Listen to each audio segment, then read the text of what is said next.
او دا یاده که دا خبره چې دنیا کې ژوند تیرې د یو څو خبرې به لازم پتا راځي، غریبي او مالداري.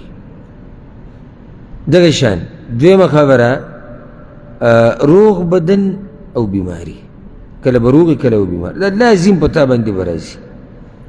خوشحالي او غم دا به لازم پتا باندې راځي، کله به خوشحالي کله به غم.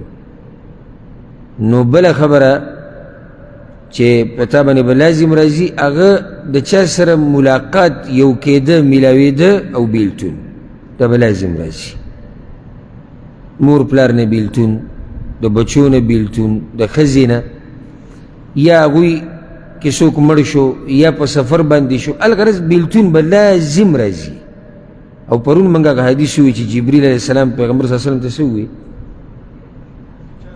چې چا سره محبت کې وکړه خو فإنک مفارقه، دا یاده که چې لازم به تر ده نه جدا کېږي.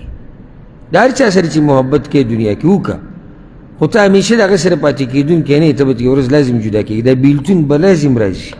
نو د یو څو خبرې د ژوند سره تړلی شوي دي، او چې څوک ژوند بغیر د دې نه غواړي د قمقل دی، دماغ یې خراب شوي دي. چې څوک وایي زه داسې ژوند غواړم چې د الف نه د یا پورې ټولې خوشحالیانې، داسې ژوند خو د پیغمبرانو نه و. که ته داسې ژوند غواړي چې د الف نه د یا پورې ټول هغه په مالدارۍ کې تېر شي او روغ صحت دا کېدی نه شي چېرته، او یا داسې چې د کومو خلکو سره چې ته محبت کې هغه تا نه جدا نه شي چېرته، دا هم ته په کمزوري او په داسې سوچ کې پروت دی چې هغه نه کېدونکي خبره ده.